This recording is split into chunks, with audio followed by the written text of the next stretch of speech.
Okay, sis, wait, I know what you're thinking. No oils, no butters. What am I supposed to do? Rub on my scalp and just pray?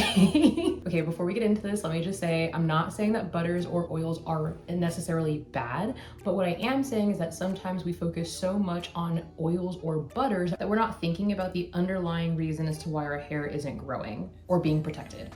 So we're gonna talk about things besides butters and oils. Just like put butters and oils on like the other side of your head for a minute, and then here we go. Hey guys, welcome back to the channel. My name is Julia Lauren, and here we keep natural hair inexpensive but super effective for healthy and thriving hair. If you're ready to retain your length and the money in your wallet, then make sure that you click the subscribe button to stay tuned. Every weekend we can chill out and talk all things natural hair. Okay, step one is understanding your hydration. This is quite literally key for people like us who tend to have more drier hair. Who tend to have more dry hair, who tend to have drier hair. Words are hard sometimes. So check this out. Oils and butters do not hydrate your hair. Oils and butters do not hydrate your hair. Oil and butter seal in whatever your hair already is. So if your hair is dry and brittle, it's gonna seal that junk in. And I get it, I talk a lot about using castor oil because it has the fatty acids that can penetrate my hair. It cannot work alone. I still have to use a hydration before that. So what I do instead is I make sure to always use aloe vera juice. I have used things like coconut water and whatnot in the past, but aloe vera juice for me is my bread and butter. It's got medicinal properties and it's super healing. If I were to use water, it just kind of sits on my hair and then evaporates and it doesn't leave anything behind, whereas aloe vera juice actually does leave nutrients behind.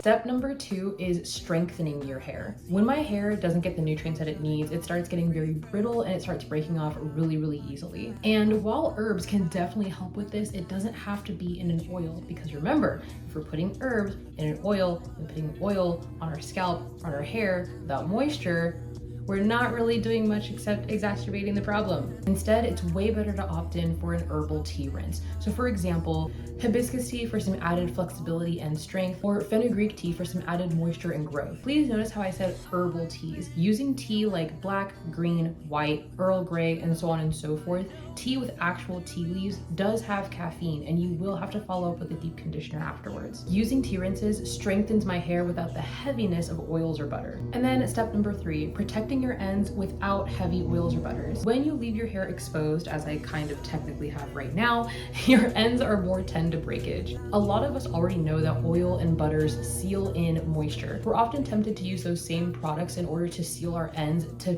prevent them from splitting. It's not how oil and butter work. Certain practices like tucking your ends away, so this could be twists, braids, or a bun, or freezing your ends in place. Again, butter and oil don't do this. What does?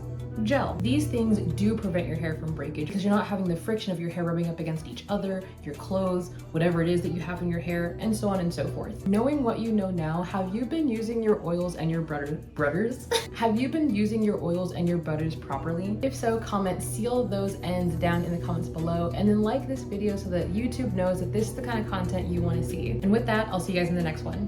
Bye.